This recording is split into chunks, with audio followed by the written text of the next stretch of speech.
میرے ایک غائبانہ دوست مہربان اور خیر خواہ ہیں جنہیں میں بالکل نہیں کبھی ملا نہیں، اور ان کے بارے میں میری معلومات بھی ان کے نام سے زیادہ نہیں ہیں۔ تو وہ درویش علی صاحب جو کوئٹہ میں رہتے ہیں، اللہ کرے کہ مجھے ان سے ملنے کا موقع مل سکے۔ تو ان کے جو کمنٹس ہوتے ہیں وہ کچھ میں نے دیکھے بھی ہیں، اپنی فرمائش پر، اور بعض اب خود تلاش کر کے، تو وہ کمنٹس بے مثل ہوتے ہیں۔ اس میں ایک تو یہ کہ وہ ہمارے ہم خیال ہیں ایک براڈر پرسپیکٹو میں، یعنی ان کا اور ہمارا ورلڈ ویو ایک ہے۔ تو دوسرے یہ کہ وہ ان کے کمنٹس میں عجیب افادیت میرے لیے ہوتی ہے۔ مثلاً ایک میں نے کوئی بات کہی تو اسے وہ پرانی تہذیب سے، پرانی روایتوں میں سے کہیں سے یا تو سند فراہم کر دیتے ہیں، یا پھر یہ کہ میری بات میں کوئی کمی رہ گئی ہو، کوئی پہلو بیان ہونے سے رہ گیا ہو تو اس پہلو کی نشاندہی کر دیتے ہیں کسی پرانے عارف کے قول سے، اور یا میری بات غلط ہو تو اس غلطی کی طرف بھی بہت ماہرانہ انداز سے اشارہ کر دیتے ہیں، وہ بھی کسی بہت مستند آدمی کی کسی بات سے۔ تو میں ان کی باتوں کو بہت اہمیت دیتا ہوں، اور ان کی وجہ سے میں نے ایک آدھ چیز جو ہے وہ درست بھی کی ہے۔ تو اللہ مجھے ان سے استفادے کی مزید استفادے کے مزید مواقع نصیب فرمائے۔ تو ایک جگہ انہوں نے جیسے ہم سے ارشاد فرمایا کہ یہ ایلیٹ کی دی ہالو مین پہ بات کرو، تو یہ ان کے تعمیل ارشاد میں یہ شروع ہوا ہے، ان کی وجہ سے یہ خیال آیا، اور میں ان کا بہت ممنون ہوں اس فرمائش پر بھی، اور دیگر ان کے جو مہربانیاں ہیں ان پر بھی۔ تو یہ سمجھیں کہ یہ نشست درویش علی صاحب سے معنون ہے۔ ٹی ایس ایلیٹ جو 20ویں صدی میں ایک بہت ہی مرکزی حیثیت رکھنے والی لٹریری فگر تھے، اور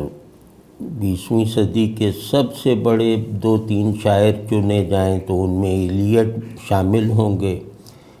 اسی طرح اس صدی کے سب سے بڑے ادبی نقاد منتخب کرنے کی کوشش کی جائے تو ٹی ایس ایلیٹ شاید سر فہرست ہوں۔ تو اسی طرح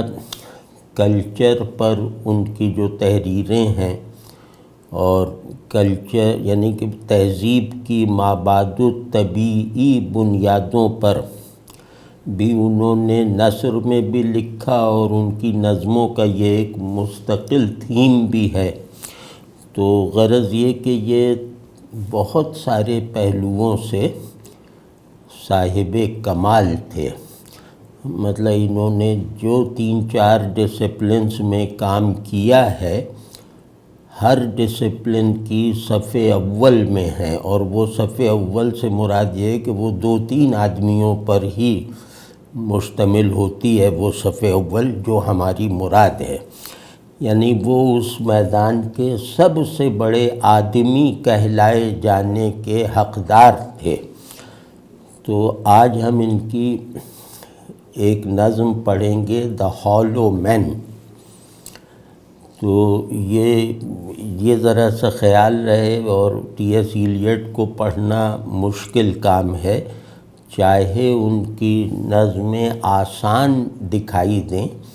تو بھی بہت مشکل کام ہے اور ذمہ داری کا کام ہے، کیونکہ یہ ان کی نظمیں مفکرانہ بھی ہوتی ہیں،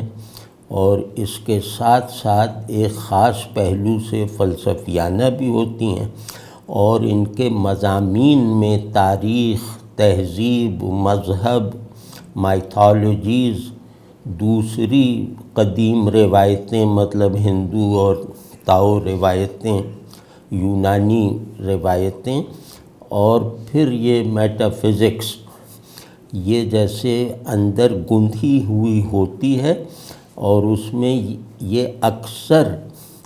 تلمیحات استعمال کرتے ہیں بالکل عام لفظوں کی طرح، یعنی کچھ اصطلاحیں بہت پرانی استعمال کر جاتے ہیں جو پڑھنے والے کو اندازہ نہیں ہوتا، اور وہ اسے ایک عام لفظ کی طرح پڑھ کے آگے بڑھ جاتا ہے، جس کی وجہ سے وہ ظاہر ہے کہ اس نظم کی تاثیر ایک ادبی قاری پر مرتب ہو جاتی ہے، وہ نہ جاننے کے باوجود اس کا تاریخی اور تلمیحی پس منظر۔ لیکن بہرحال یہ قاری کی ذمہ داریوں میں سے ایک ذمہ داری ہے کہ وہ ہر لفظ کو اس کے وہاں پر جو اس لفظ کو جس سیاق و سباق میں جس پس منظر کے ساتھ استعمال کیا ہے اسے جاننے کی کوشش کرے۔ تو اس کا فائدہ یہ ہوتا ہے کہ ہم ٹی ایس ایلیٹ ایسے شعراء جو کیفیات کے شاعر نہیں ہیں، محض انفرادی احساسات کے شاعر نہیں ہیں، اور شاعرانہ تخیل رکھنے والے پوئٹ نہیں ہیں، مطلب وہ محض شاعر نہیں ہیں، اپنی شاعری میں بھی، جیسے ہمارے یہاں اقبال تھے، تو ان کی شاعری کا جو معنوی در و بست ہے، یعنی کہ ان کی شاعری کا جو معنوی پھیلاؤ ہے، وہ بھی اگر تھوڑا بہت سمجھ میں آ جائے، گرفت میں آ جائے، تو پھر اس کے نتیجے میں گویا آدمی اس نظم سے ان کے نظموں سے ذہنی سرشاری کا تجربہ بھی حاصل کر لیتا ہے۔ تو بڑے شاعروں میں بھی بہت کم ہیں جنہیں پڑھتے ہوئے ایک فلسفیانہ ذہن کا آدمی بھی گویا اپنے ذہن میں ایک کرسٹلائزیشن کی کیفیت محسوس کرے۔ اور ان کا ایک بہت بڑا کمال ہے ٹی ایس ایلیٹ کا، جو جدید یعنی کہ 2-3 صدیوں میں ہونے والی شاعری میں ان کے سوا ڈبلیو بی ییٹس میں نظر آتا ہے، اور وہ کمال یہ ہے کہ یہ تاریخ کو، تلمیحات کو، مذہبی اصطلاحات کو استعمال اس طرح کرتے ہیں کہ ان اصطلاحات یا تاریخ کا وہ جو کانٹیکسٹ ہے، جو اس کے وقوع کا سیاق و سباق ہے، وہ پورا کا پورا منتقل ہو جاتا ہے قاری میں، یا پورا کا پورا ایکسپریس ہو جاتا ہے، لیکن تاریخی واقعے کا ایکسپریشن بھی ان کے یہاں گویا ایک بڑے معنی کے دائرے میں پیدا ہونے والا ایک واقعہ بن جاتا ہے۔ تو اسی طرح پرانی اصطلاحات کے معانی ان کے یہاں آ کر ایک ریلیونس اور تازگی حاصل کر لیتے ہیں۔ وہ تازگی جو ہے وہ محسوس بھی ہوتی ہے، اور وہ تازگی جیسے دماغ کو بھی، جیسے یعنی قائل نہیں بلکہ دماغ کو بھی کچھ نئی روشنیوں کے تجربے سے گزارتی ہے۔ تو مطلب اس تمہید کا مطلب ہے کہ ٹی ایس ایلیٹ کے بعد ان جیسا کوئی نہیں آیا کسی بھی ادبی روایت میں۔ تو اس اعتبار کے ساتھ ان کو ہم پڑھنا شروع کرتے ہیں۔ تو یہ جو ہالو مین ہے یہ 5 حصوں پر مبنی ایک نظم ہے، اور اس کے مضامین جو ہیں وہ جیسے ایک دیوانگی ہے، دکھ ہے، حزن ہے، ٹریجڈی ہے، ایبسرڈیٹی ہے، ہالونیس ہے وغیرہ، وہ اس کے بنیادی مضامین ہیں، اور ہر حصے میں ایک یونٹ کی طرح ایک تھیم اس نظم کے کل میں اپنا کردار ادا کرتا ہوا دکھائی دیتا ہے۔ تو یہ نظم ایلیٹ کی جو سب سے مشہور نظم ہے، ویسٹ لینڈ، تو یہ جو ہے یہ ویسٹ لینڈ کے باسیوں کے احوال ہیں. جن لوگوں نے ویسٹ لینڈ پڑھی ہو تو وہ سمجھ سکتے ہیں کہ وہ کس چیز کی علامت ہے. تو ہالو مین ویسٹ لینڈ کے باسیوں کی روداد ہے. ان کی نظر میں تمام جدید دنیا ویسٹ لینڈ ہے اور ہم لوگ اس خرابے کے باشندے ہیں. تو وہ ہالو مین ہیں، یعنی آفاق کا خلا ویسٹ لینڈ ہے اور انفس کا خلا اور خالی پن وہ ہالو مین میں دکھایا ہے. تو ایک پہلو سے یہ نظم ویسٹ لینڈ کا ایک جیسے آدمیوں پر فوکسڈ جو ہے وہ حصہ ہے، لیکن اس کی اس تکنیک وغیرہ میں کوئی ان دونوں نظموں میں مشابہت نہیں ہے. ویسٹ لینڈ انتہائی مشکل نظم ہے تو وہ الگ بات ہے، لیکن یہ کہ مضمون میں اشتراک ہے اور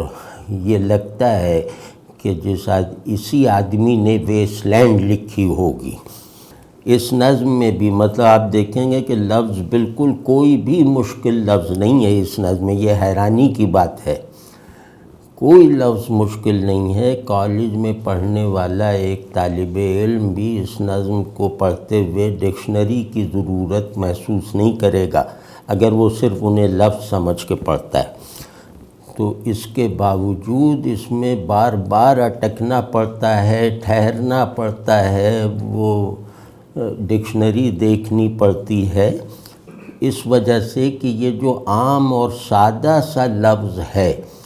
یہ کوئی اصطلاح تو نہیں ہے، یہ کوئی کسی پرانی روایت کی اصطلاح تو نہیں ہے، کوئی تاریخ میں پائے جانے والے کسی کردار سے منسوب کوئی قول یا وصف تو نہیں ہے. تو ایلیٹ کو پڑھنا شاعروں میں میرا تجربہ یہ ہے کہ ایلیٹ کا مطالعہ انتہائی سست رفتار تکرار کے ساتھ ہوتا ہے، ورنہ یہ سر کے اوپر سے گزر جاتا ہے. اور اسی وجہ سے اپنے زمانے میں بھی ان کو مشکل پسندی وغیرہ کا طعنہ سننا پڑتا تھا. تو اور یہ عوام کے شاعر نہیں رہے کبھی بھی. تو لیکن بہرحال وہ مشکل زبان کی بھی تھی، اور جہاں زبان کی مشکل نہیں تھی وہاں آئیڈیاز کو جو تعمیر کرنے کا جو تاریخی وہ انداز ہوتا ہے نا سیکوینس کے ساتھ، وہ اتنا پیچیدہ اور اتنا مبہم ہو جاتا ہے، سادہ سے لفظ میں آ کر وہ اور مبہم ہو جاتا ہے. تو گویا اس ابہام کو کھوجنا پڑتا ہے. یعنی جو زیادہ واضح لفظ آ جائے یہ ایلیٹ کے یہاں تو سمجھ لیجئے کہ یہ آپ کے لیے چیلنج ہے. یہ لفظ اپنا کوئی کسی آئیڈیا کا نمائندہ ہے، اور وہ آئیڈیا ٹی ایس ایلیٹ کا نہیں ہے. وہ آئیڈیا جیسے کسی پرانی تاریخ کا، کسی پرانے فلسفے کا آئیڈیا ہے. تو غرض یہ کہ پورے تاریخی شعور کے ساتھ، پورے تہذیبی بصیرت کے ساتھ، تمام تر نفسیاتی درون بینی کے ساتھ اور میٹا فزیکل تھیمز سے واقفیت اور ہم آہنگی ہو تو بہت اچھا ہے، لیکن واقفیت کے ساتھ ٹی ایس ایلیٹ کو پڑھنا پڑتا ہے، ورنہ ان کا جو بھی آپ کے اندر اثر اور مفہوم پیدا ہوگا وہ بہت بڑا ہوگا لیکن ادھورا ہوگا. تو ٹی ایس ایلیٹ کی آپ دیکھ لیں کیا شان ہے کہ اس کا ادھورا سا مفہوم بھی بڑا معلوم ہوتا ہے، یعنی اس کی بڑائی کی ہر کوئی شہادت دیتا ہے اسے پوری طرح سمجھے بغیر بھی. تو اب یہ جو نظم ہے اس میں بھی کچھ ایسی تلمیحات وغیرہ آئی ہیں تو اللہ کا شکر ہے کہ میں نے ابھی تھوڑی دیر پہلے اس کو ڈھونڈوایا تو پتہ چلا، ورنہ مجھے بھی نہیں معلوم تھا. تو شروع کرتے ہیں. دا ہالو مین یعنی کھوکھل آدمی. مین یہاں جمع کے صیغے میں بھی ہے، یعنی سب آدمی، بہت سے آدمی، اور مین یہاں الانسان کے مفہوم میں بھی ہے، یعنی کہ اس کو مین کہیں تو ماڈرن مین بڑھا دیں تو یہ گویا روداد ہے، نوحہ ہے دور جدید کے آدمی کے باطنی خلا کا۔ دا ہالو مین، اس کا پہلا جو حصہ ہے، وی are the ہالو main, we are the stuffed مین۔ اب اس میں خوبی دیکھیے، تکنیکی اور فنی خوبی شاعرانہ، کہ ہم خالی آدمی ہیں، پھر یہ کہنا کہ ہم بھوسا بھرے آدمی ہیں۔ تو اس میں ہالو اور اسٹفڈ یہ دونوں متضاد ہیں، یعنی ہالو ہے تو اسٹفنگ اس کی نہیں ہوئی، اور اسٹفڈ ہے تو ہالو نہیں ہے۔ تو اس مطلب انہوں نے ان دونوں کے تضادات کو قابل توجہ ہی نہیں رہنے دیا، اور جدید آدمی کی یعنی ٹیکنالوجی وغیرہ کو اپنی شناخت بنا لینے کی، حماقت کر لینے والے آدمی کی ایک پیراڈاکسیکل ایبسرڈیٹی دکھا دی کہ یہ خالی بھی ہے اور خلا اس کا بھرا ہوا بھی ہے، وہ ہے بھوسا، یہ کاٹھ کباڑ سے بھرا ہوا خالی آشیبی کمرہ ہے۔ تو we are the stuffed men leaning together. اچھا پہلے میں پورا پڑھ دوں پھر کرتے ہیں۔ Leaning together, headpiece filled with straw, alas our dried voices when we whisper together, our dried voices when we whisper together are quiet and meaningless, are quiet and meaningless as wind in dry grass, or rat's feet over broken glass, or rat's feet over broken glass in our dry cellar۔ یہ ایک جیسے یہاں پہ جیسے اس ایک حصے کا ایک بند مکمل ہوا ہے، تو اس کو ہم کر لیتے ہیں کہ وہ ویسے تو بہت ہے لیکن ہم ویسے ہی تاکہ اپنے محاورے میں کرنے کی گنجائش پیدا ہو جائے تو اسے اردو میں بھی جیسے پڑھتے جائیں گے کہ ہم اندر سے خالی آدمی ہیں، ہم اپنے خلا کو بھوسے سے بھرے ہوئے ہیں، اور جس بھوسے سے ہم اسٹفڈ ہیں وہ بھوسا ہمیں ہمارے خلا کی طرف متوجہ نہیں ہونے دیتا۔ تو لیننگ ٹوگیدر، ہم ایک دوسرے کی طرف جھکے ہوئے، ایک دوسرے کی طرف متوجہ، کس حال میں کہ ہیڈ پیس فلڈ ود اسٹرا، کہ کھوپڑی میں بھوسا بھرا ہوا ہے۔ افسوس، ہماری کھوپڑی میں بھوسا بھرا ہوا ہے اور ہم اپنے باطنی خلا سے بے خبر یا لیکن بری طرح متاثر حالت میں ایک دوسرے کی طرف جھکے ہوئے ایک مہمل صحبت یا مہمل گروپنگ یا مہمل اجتماعیت اور معاشرت کے مزے لوٹ رہے ہیں۔ افسوس، اب جھکے ہوئے باتیں بھی کر رہے ہیں کہ our dried voices when we whisper together are quiet and meaningless، کہ ہم ایک دوسرے کے ساتھ جیسے کانا پھوسی کر رہے ہیں۔ جھکے ہوئے کا مطلب یہ ہے کہ سرگوشی کر رہے ہیں کہ ہماری خشک آواز ہماری خشک آوازیں، ہماری تڑخی ہوئی آوازیں،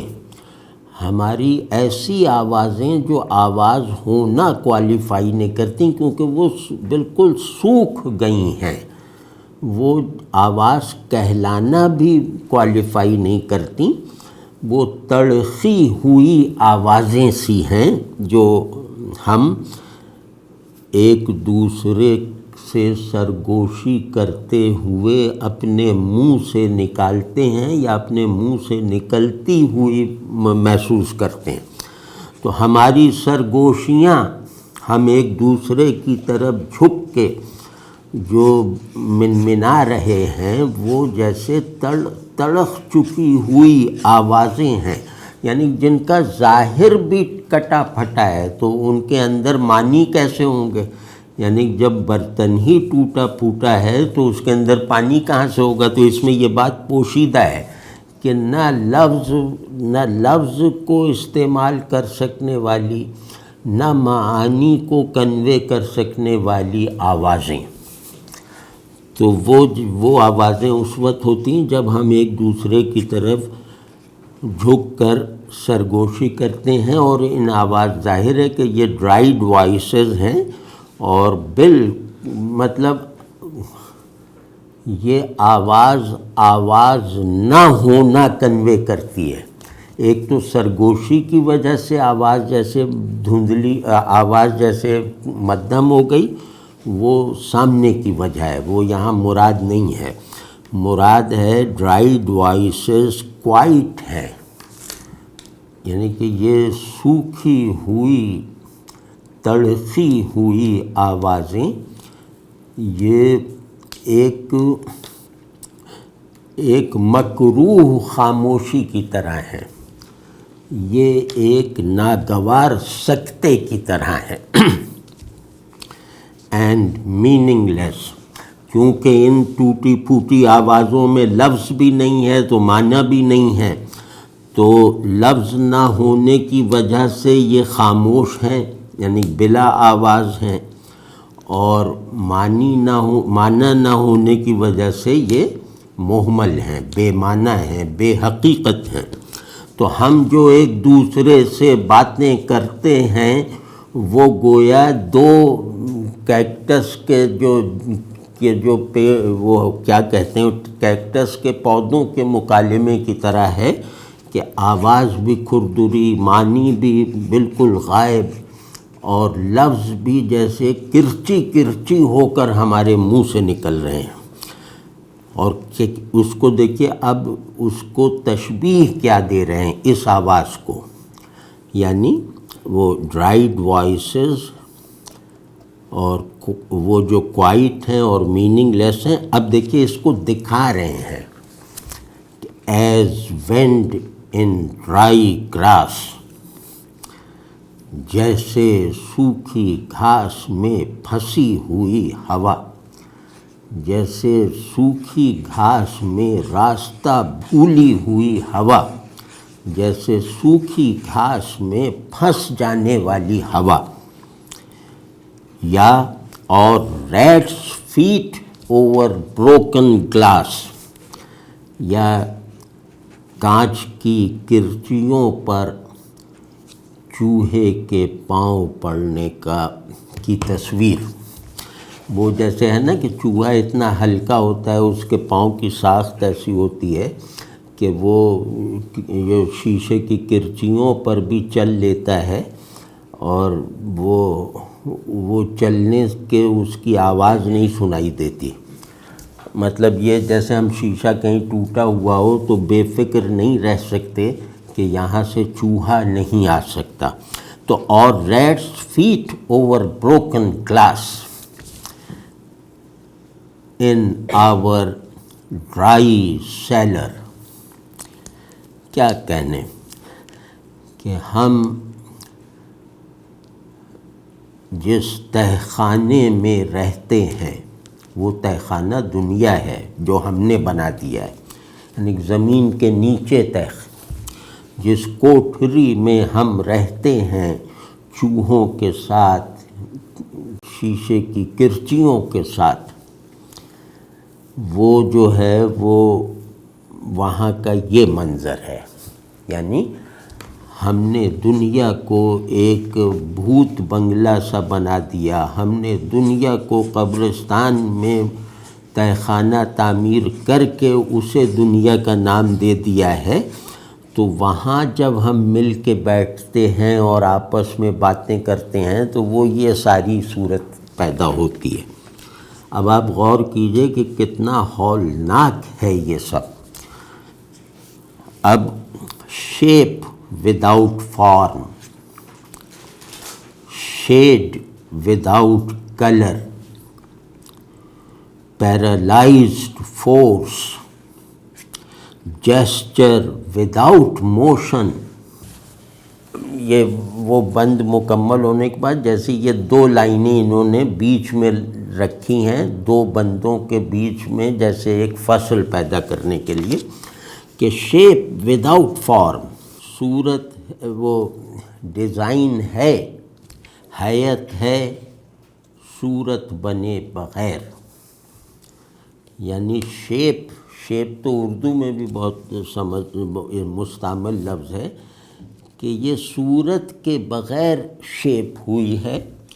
اور شیڈ وداؤٹ کلر، اور پیرالائزڈ فورس، ایک مفلوج طاقت، جیسچر وداؤٹ موشن، ایک اشارہ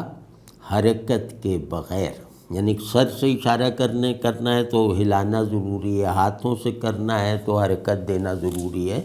تو یہاں جیسے اس کی ساری ایبسرڈیٹی یہاں مکمل کر دی۔ وہ تو تصویریں کہ شیپ وداؤٹ فارم، ہم جس ماحول میں ہیں، شیڈ وداؤٹ کلر،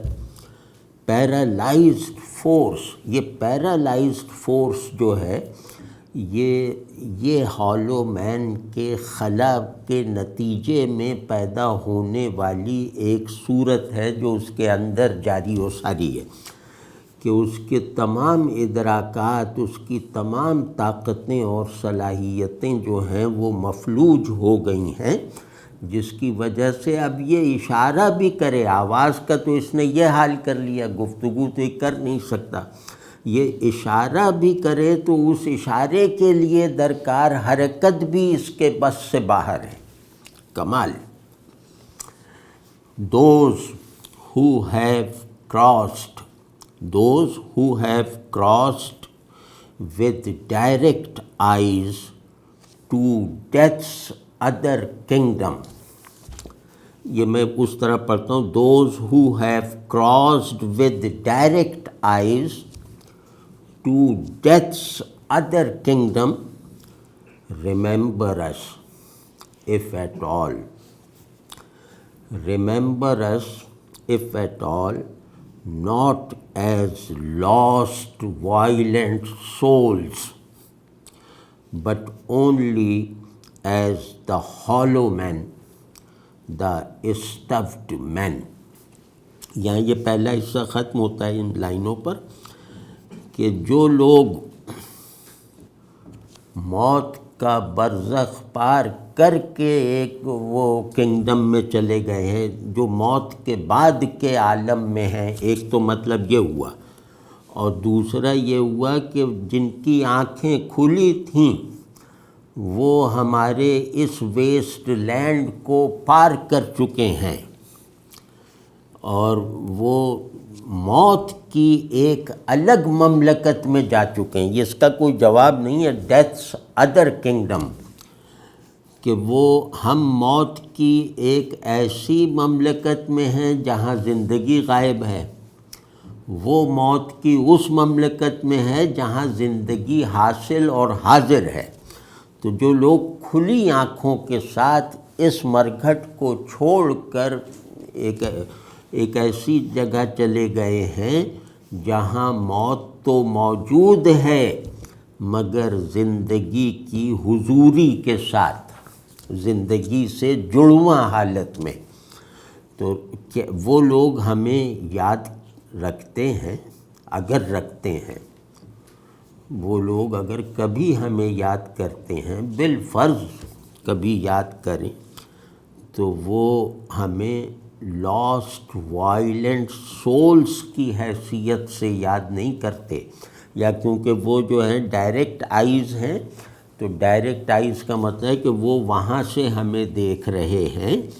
اور ہم وہاں سے ہمیں دیکھنے والوں کو اگر کبھی بالفرض ہماری یاد آ جائے تو وہ بھی وائلنٹ سولز کی طرح نہیں آئے گی، یعنی وہ بھی باغی اور متشدد اور متحرک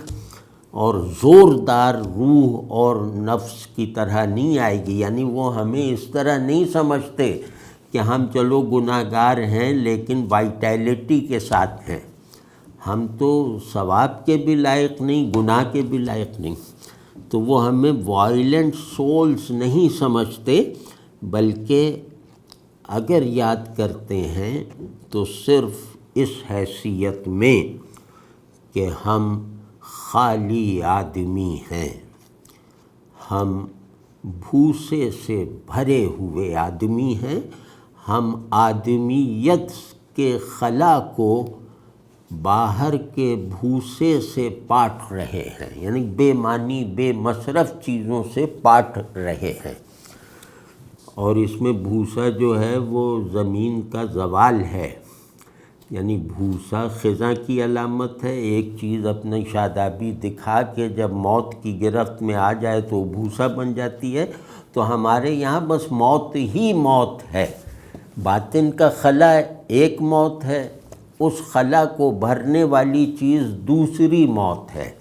زمین مر کے ہمیں بھرے ہوئے ہے اور ہم مر کے جو ہے وہ خود کو خالی کیے ہوئے ہیں۔ دوسرا بند اس کا آئیز، یہ آنکھ، eyes I dare not meet in dreams, یہ آئیز وہ ہیں ڈائریکٹ آئیز جو اوپر آیا ہے کہ eyes I dare not meet in dreams, in death's dream, in death's dream kingdom, these do not appear there, the eyes are sunlight on a broken column۔ اب وہ میرے پڑھنے میں وہ ذرا اچھا نہیں لگے گا، لیکن بہرحال اب کتاب سامنے ہو تو بہت اچھا ہے۔ There is a tree, there is a tree swinging and voices are in the winds singing, more distant and more solemn, more distant and more solemn than a fading star۔ وہ آنکھیں، یہاں ہم صرف آنکھیں کہتے ہیں لیکن اس کا مصداق وہ ہے ڈائریکٹ آئیز، کہ وہ آنکھیں جن سے ہم خواب میں بھی نہیں ملنے کی ہمت نہیں کر سکتے، ہم یہ حوصلہ نہیں رکھ سکتے کہ ہم جاگتے تو ہیں نہیں، آنکھوں کے بغیر جاگنا سونا سب بے معنی ہے، لیکن یہ کہ ہم اب بھی اس حالت میں بھی یہ جرأت، یہ ہمت یا ایسی خواہش نہیں کر سکتے کہ ہم ان آنکھوں سے خواب میں بھی ملیں۔ اب اس کے دو مطلب ہیں، ایک تو وہ آنکھیں دوسروں کی ہیں، وہ اس سے مل جائے گا ود ڈائریکٹ آئیز، اور دوسرے یہ کہ ہم خواب میں بھی دیکھنا نہیں چاہتے، ہم خواب میں بھی بینائی کے طلبگار نہیں ہیں، ہم ڈرتے ہیں بینائی سے۔ ان ڈیتھس ڈریم کنگڈم، تو یہ ذرا پیچیدہ سا ہے، اس کو تو تھوڑا سا جیسے گھما پھرا کے اس لائن کی طرح ہی دیکھنا پڑے گا تاکہ اس کا مزاج بھی منتقل ہو۔ تو اب کہہ رہے ہیں کہ خوابوں میں، اور خواب بھی کون سے؟ جو موت کی مملکت خواب سے حاصل ہوتے ہیں۔ ان ڈیتھس ڈریم کنگڈم، جس کو ان آنکھوں نے پار کر لیا ہے۔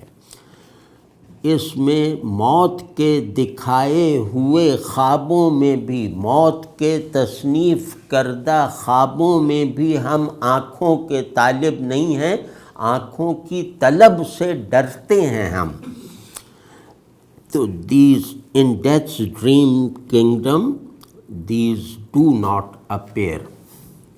اب یہ اس میں خوبی یہ ہے کہ ڈیتھس ڈریم کنگڈم کو دونوں جگہ سے الگ الگ زاویے سے مربوط کیا ہے کہ موت کے مملکت خواب میں آنکھیں ظاہر نہیں ہوتی۔ These do not appear. There the eyes are sunlight on a broken column. وہاں آنکھیں نہیں ہوتیں، وہاں جو ہے یعنی مطلب وہاں آنکھیں اظہار نہیں کرتی، وہ وہاں آنکھیں اگر ہوتی ہیں تو وہ بس ایسی ہیں جیسے ایک ٹوٹے ہوئے شکستہ ستون، ایک کھنڈر کے باقیات میں رہ جانے والے ستون پر سورج کی روشنی پڑ رہی ہے۔ اب یہ منظر دیکھ لیجیے تو اس منظر میں جو معنی ہیں وہ لفظوں سے پیدا ہونے والے مفاہیم سے زیادہ قطعی اور زیادہ واضح ہیں کہ وہ کنگڈم وہاں کھنڈر میں ٹوٹا پھوٹا ایک یادگار ستون، اور اس ستون پر پڑنے والی موت کے قبضے میں آئی ہوئی سورج کی پیلی روشنی۔ تو وہاں کیا دیر از اے ٹری سوئنگنگ، اب یہ چل رہا ہے وہی منظر، دیر از اے ٹری سوئنگنگ، وہاں ایک پیڑ لہلہا نہیں، ایک پیڑ ڈول رہا ہے، یعنی آگے پیچھے ڈول رہا ہے۔ And voices are in the winds singing, وہاں آوازیں ہیں، وہ آوازیں جو تیز ہواؤں کے نغموں سے پیدا ہوئی ہیں، وہاں ہوائیں گا رہی ہیں، اور ان ہواؤں کے گانے سے یعنی ان ہواؤں سے ادھر وہ کیا نام ڈولتے ہوئے پیڑ اور ان ہواؤں سے پیدا ہونے والی آوازیں،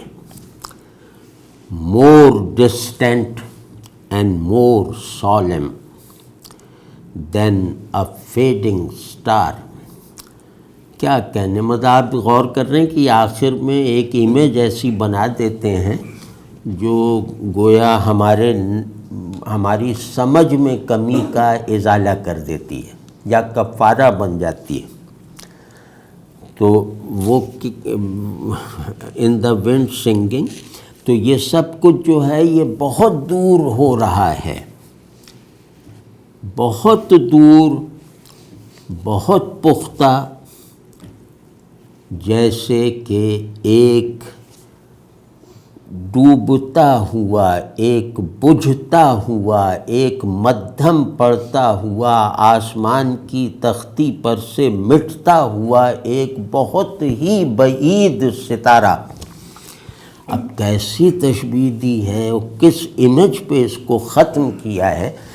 یہ مطلب بڑا شاعر ہی کر سکتا ہے، کیونکہ معنی کی تکمیل کازمک ہو جائے نا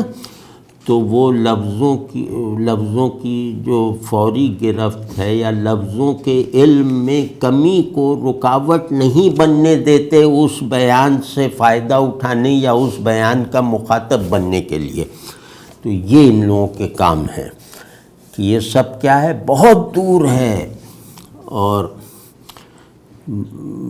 جیسے ایک یہ آوازیں اور یہ جو چیزیں ہیں، یہ آوازیں سمجھیں، یہ آوازیں ایسی ہیں، آوازوں کو تشبیہ دے رہے ہیں کہ یہ آوازیں خرابے میں، ویسٹ لینڈ میں چلتی ہوئی ہوا کے گانے سے، یعنی یہ کی نوحہ خوانی اور مرثیہ خوانی سے بلند ہونے والی آوازیں بہت دور ہیں، جیسے ایک بجھتا ہوا ستارہ، جیسے ایک غائب ہوتا ہوا ستارہ. Let me be no nearer, یہ اگلا بند ہے. Let me be no nearer in death's dream kingdom. Let me also wear such deliberate disguises, rat's coat, crow skin, crossed staves, in a field behaving as the wind behaves, no nearer. کہ بہت دور بجھتا ہوا ستارہ، ہم جیسے سکیڑ کی بات کہہ رہے ہیں، بہت دور بجھتا ہوا ستارہ موت کی مملکت خواب کا جو آخری سرے پر ہے، وہاں سے ٹمٹماتا ہوا ستارہ جو سنائی بھی دے رہا ہے. تو مجھے اس کے اور قریب نہ جانے دو، بس جہاں ہوں اتنی دوری پہ ہی رہنے دو، اس سے زیادہ نزدیک مجھے نہ لے جاؤ. کہاں نہ لے جاؤ؟ ان ڈیتھس ڈریم کنگڈم، کیونکہ اس سے آگے بڑھوں گا تو وہ ڈیتھس ڈریم کنگڈم میں پہنچ جاؤں گا. تو let me also wear such deliberate disguises, اس کا جواب نہیں ہے. تو یعنی کہ ارادی مصیبتیں، ارادی علم، یہ جان بوجھ کر پیدا کی ہوئی آفتیں، تو بس انہی میں رہنے دو. وہ کیا اب اچانک جیسے بالکل ایک نحوی طور پہ الگ ہو کر معنی کو لفظ سے بلندی کی حالت میں ایک نیا پیوند دیتے ہیں. دیکھیے کیسے کہ ریٹس کوٹ، اب اچانک ریٹس کوٹ آ گیا نا. تو such deliberate disguises, let me also wear, ہاں وہ ذہن میں رہے، سچ ڈیلیبریٹ ڈسگائسز، اور ویئر کے حوالے سے ریٹس کوٹ. ریٹس کوٹ کتنا وہ زبردست ہے. کرو اسکن، یعنی چوہے کا خرقہ، اور کیا کہتے ہیں کوے کی کھال، اور بالکل گلی ہوئی لکڑی کے بنے ہوئے دو مقابل میں کھڑے ہوئے جو ہے وہ تختے، وہ کالمز، وہ جو ہے تھام، اسٹیپ کہتے ہیں. جو مکان بناتے وقت بھی ہوتا ہے کہ جب وہ مکان بن رہا ہوتا ہے تو لکڑی کی تھام کھڑی کر دیتے ہیں نا، تو اسٹیپ اسے کہتے ہیں اصل میں. تو کہنا ہے کہ یہ دو جو ہیں وہ کالمز یا دو لکڑی کے جو پولز ہیں آمنے سامنے ایک میدان میں، بیہیونگ ایز دا ونڈ بیہیوز، وہ ایسا بیہیو کر رہے ہیں جیسے کہ ہوا کرتی ہے. No nearer. اب آپ مطلب کمال ہے کہ rat's coat, crow skin, crossed staves in a field behaving as the wind behaves. اب وہ آپ اوپر دیکھ آئے ہیں نا کہ ٹری سوئنگنگ، یعنی کہ ہوا سے درخت ہل رہے ہیں، اس کو ایک بہت جیسے بالواسطہ کر کے یہاں بھی استعمال کر رہے ہیں کہ بیہیونگ ایز دا ونڈ بیہیوز. سبحان اللہ. کہ مطلب ان کا بھی جیسے درخت کا ہلنا جلنا اس کے گرنے کو قریب کرتا ہے، اس کے کھڑے ہونے کو مشکل رکھتا ہے، تو یہ جو پولز ہیں جو سہارا دینے کے لیے ہوتے ہیں، یہ جو ہیں یہ ایسے بیہیو کر رہے ہیں جیسے کہ ہوا کرتی ہے. یعنی ہوا گرانے والا بیہیویئر رکھتی ہے، ان کو کھڑے رہنے کے لیے بنایا گیا ہے. تو اب یہ کھڑے رہنے کے لیے بنائے گئے پولز آف ایگزسٹنس یا پولز آف مائنڈ جو ہیں، یہ گویا گرنے پر مصر ہیں، گرنے پر تلے ہوئے ہیں. یہ ہوا گرانے والی ہوا کے ہم مزاج بن چکے ہیں، یعنی جیسے آقاؤں پر غلام عاشق ہو جاتے ہیں۔ تو یہ اسی طرح مطلب یہ صورت میں الگ ہیں آندھی سے، لیکن یہ کہ یہ سیرت ان کی آندھی جیسی ہے۔ تو بالکل مجھے اور قریب نہ لے جاؤ، مجھے ان کے قریب نہ لے جاؤ۔ اور اس میں ایک بات دیکھیں کہ ڈیلیبریٹ ڈسگائسز جو ہیں وہ یہاں یہ کہہ رہے ہیں کہ ہم ان کے بھی جیسے ڈیلیبریشن جو ہے وہ پھر بھی کچھ معنی رکھتے ہیں، تو ہم تو اس ڈیلیبریشن کا حصہ بھی گویا بننے سے منکر ہیں، منحرف ہیں یا ڈرے ہوئے ہیں۔ ناٹ دیٹ فائنل میٹنگ، یہ آخری 2 لائنیں ہیں اس حصے کی۔ Not that final meeting in the twilight kingdom۔ کمال کہ بس بہت ہو گیا بھائی، اب ہمیں یہاں سے آگے نہ گھسیٹو، ابھی وہ فائنل ملاقات جو ہے وہ ہمیں قبول نہیں ہے۔ ہمیں اس آخری ملاقات سے محفوظ رکھو جو شام کی، یعنی جو شام کی دھندلکے کی سلطنت میں ہوتی ہے۔ یعنی کہ شام کہتے ہیں رات آنا اور دن بیتنا، تو یعنی زندگی اور موت کا سنگم یا 2 متضاد چیزوں کا برزخ۔ تو یہاں سے اب وہیں جانا ہے سب کو، تو لیکن یہ کہ ہم تیار نہیں بھائی، ہمیں یہیں رکھو، اور ہم اس فائنل میٹنگ کے لیے، اس کو مذہبی معنی میں بھی لیا جا سکتا ہے اور شاعرانہ اور علامتی مفاہیم میں بھی، کہ اس فائنل میٹنگ کے لیے نہیں جو اب یہ شام کی مملکت میں ہوتی ہے۔ اب آپ ذرا غور کیجئے کہ ڈوبتا ہوا سورج وہ ہماری آخری جائے ملاقات ہے، ہم لوگوں کی آخری سنگت وہاں ہوگی۔ تو وہاں جو ہے وہاں یہ ہے کہ وہ شام کی مملکت ہے، یعنی وہ غروب آفتاب کی کنگڈم ہے۔ وہ آفتاب جو اب صرف کھنڈروں کے بچے کھچے ستونوں پر چمکتا ہے، وہ مایوسی سے وہ غروب ہونے جا رہا ہے آخری مرتبہ۔ تو ہمیں ہستی اور ہستی کی لایعنیت کے پورے آفاقی آرڈر میں بھی جو ہے وہ چاہے فنا اور خاتمے پر جا رہا ہو پورے یقین کے ساتھ، لیکن ہم اپنی اس فنا پر جو فنا ہونے میں بھی ناقص ہے، ہم فی الحال اس سے نہیں نکلنا چاہتے، تو ہمیں وہاں نہ لے جائیں، ہمیں اسی ستون سے لپٹے رہنے دو جس ستون پہ سورج آخری مرتبہ چمک کر غروب ہو رہا ہے۔ اچھا یہ بھائی یہ کیونکہ اگر جلدی جلدی پڑھتے ہیں تسکین نہیں ہوتی، آج بہرحال جلدی پڑھا ہے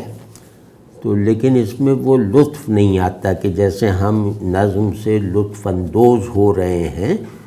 پورے شعور اور مطلب پوری طبیعت اور دل کے ساتھ۔ تو وہ اب یہ 2 حصے ہم نے پڑھ لیے، اب 3 حصے رہ گئے ہیں، تو اگلی مرتبہ اگر آپ لوگوں کو فرصت ہوئی تو ہم تھوڑی نشست اپنی لمبی کر لیں گے، تاکہ یہ تینوں حصے جیسا کہ انہیں پڑھا جانے کا کم سے کم حق ہے اس طرح ہم پڑھ ڈالیں۔ تو آج رک جاتے ہیں کیونکہ جو تیسرا حصہ ہے وہ نہیں،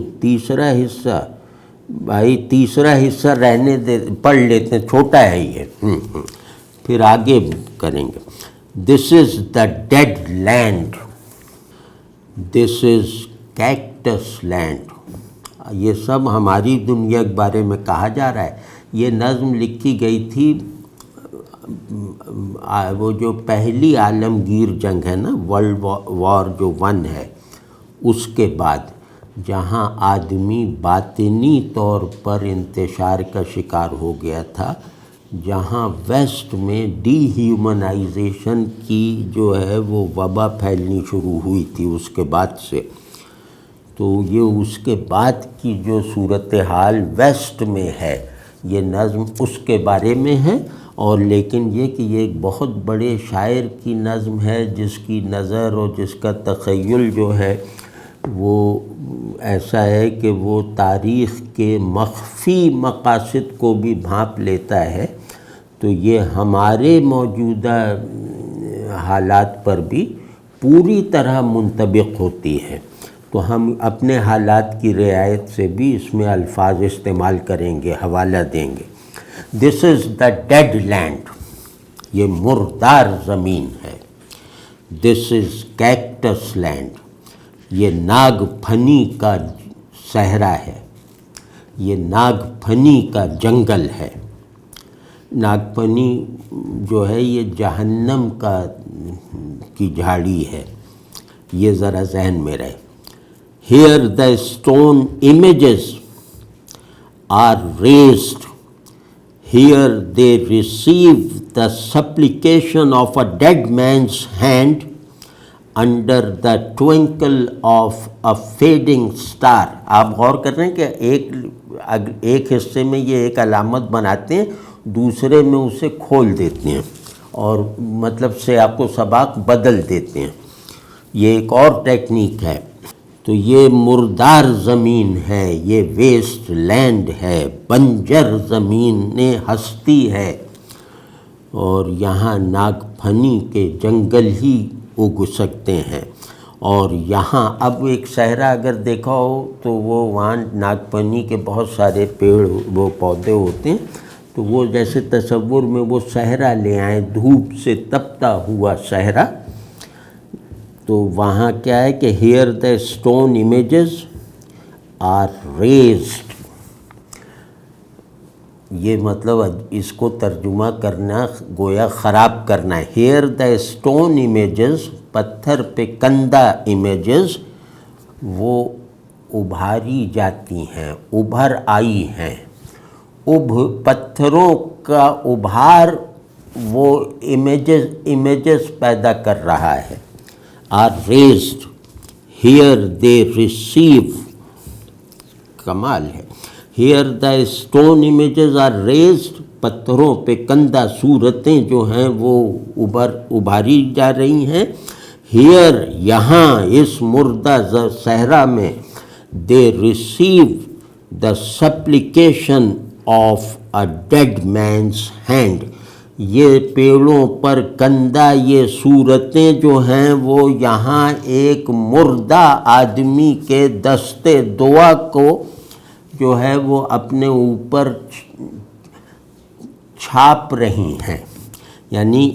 ان امیجز میں ایک وہ ہے کہ جیسے ایک مردہ آدمی کا دستے دعا وہ ان امیجز پر منقش ہو گیا ہے۔ ہیئر دے ریسیو، یہ نقش و نگار رکھنے والے پتھر یہ گویا وصول کر رہے ہیں، ان پر بن رہا ہے ایک مردہ آدمی کے دستے دعا کا نقش۔ Under the twinkle of a fading star, اس غائب ہوتے ہوئے دور دراز ستارے کی ہلکی ہلکی جھلملاہٹ میں یہ سب منظر بنا ہوا ہے۔ وہ ستارے فنا اپنے فنا کے جو نحوست رکھنے والے مراحل ہیں وہ اس طرف جیسے دم کر رہا ہے، وہ اپنی فنا کے جو آخری جو آسیبی چیزیں ہیں وہ گویا یہاں ڈپازٹ کر رہا ہے وہ ستارہ، مرتا ہوا ستارہ۔ اور آدمی جو آخری آدمی تھا، یہ ذرا ذہن میں رہے کہ جو آخری زندہ آدمی تھا وہ بھی مر گیا، اور اس کے مرتے اس مرے ہوئے آدمی کے دستے دعا کی اب کوئی تسلسل کی صورت نہیں رہ گئی ہے، اب وہ بھی فنا کے آثار یا آثار قدیمہ کے طور پر تاریخ کی اس بھوری چٹان پر ثبت ہے۔ یہ بھوری چٹان جو ایبسرڈ ہے، جو ہالونیس کا استعارہ ہے، جو بے حقیقتی کی فتح ہے حقیقت پر، یعنی یہ تقدیر نے منظر لکھا ہوا ہے۔ Is it like this in death's other kingdom, waking alone at the hour when we are trembling with tenderness, lips that would kiss form prayers to broken stone؟ اب ایک اور وجہ بھی آ گئی، وہ ہم پہلے بھی کہہ دینی چاہیے تھی لیکن اس میں آ گئی تو وہ گویا اضافہ ہو گیا وہ ڈیڈ مینس ہینڈ پر۔ تو کیا یہ ایسا ہے یہ کہ اس موت کی اس دوسری راجدھانی میں اکیلے جاگنا، اس کو ذرا تصور کیجئے کہ موت کی مملکت میں اکیلے جاگنا،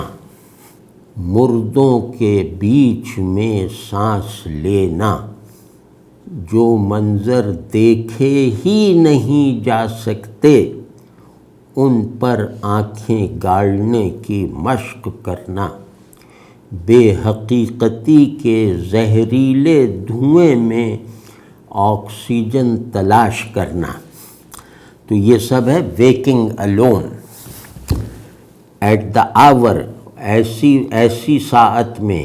ایسے وقت میں when we are trembling with tenderness. تو ٹریمبلنگ وتھ ٹینڈرنیس بہت اچھا ہے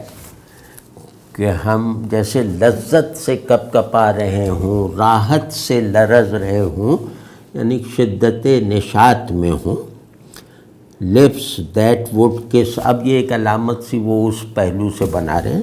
تو ایسے میں ٹریمبلنگ ود رینڈرنیس، اس کیفیت میں وہ ہونٹ جو بوسہ دے سکتے تھے، form prayers to broken stone, تو وہ ہونٹ جو ہیں وہ دعاؤں کا نقش بنا رہے ہیں ٹوٹے ہوئے پتھر پر۔ جو ہونٹ محبت کا تسلسل برقرار رکھ سکتے تھے، جو زندگی کو اس کے احوال اور معانی کے ساتھ تاریخ پر غالب رکھتے ہوئے مسلسل رکھ سکتے تھے، وہ ہونٹ اب گویا مایوسی کے ہونٹ بن گئے۔ ان ہونٹوں نے جنہیں ایک زندہ وجود کو چومنا تھا، انہوں نے گویا اب اس ٹوٹے پتھر پر کو بھی اس طرح چوما ہے کہ جیسے یہ ان کی دعا کا استعارہ بن گیا ہے۔ ان کے چومنے سے اس ٹوٹے پتھر پر جو شبیہ ابھری ہے، وہ شبیہ ایک مایوس خالی، بے حقیقت، بے خدا، بے بندگی مخلوق کی دعا ہے۔ تو یہ جناب 3 ہو گئے، اب انشاءاللہ 2 رہ گئے، آدھا کر لیا، آدھا اور کر لیں گے، لیکن بھائی اس کو ذرا آپ لوگ الگ سے بھی پڑھیے گا، اور یہ بہت بڑی نظم ہے، مطلب اس نے تہلکہ مچا دیا تھا۔ ایلیٹ کی خیر بہت ساری نظمیں ایلیٹ کی سمجھے ہر نظم ماسٹر پیس ہوتی ہے، تو لیکن کچھ نظمیں ایسی جو بالکل جیسے مغرب کے ضمیر میں اتر گئی تھیں، یا تو کانٹے کی طرح یا اکسیر کی طرح۔ تو یہ کریں گے، اور اس میں جب اس نظم کو تمام پڑھ لیں گے تو پھر ہم عرض کریں گے کہ اس کی ریلیونس ہماری آدمیت اور ہمارے حالات سے کیا ہے، تو وہ ذرا زیادہ جیسے حقیقی لگنے لگے گا، اور ہمیں اس سے متاثر ہونا آسان ہو جائے گا۔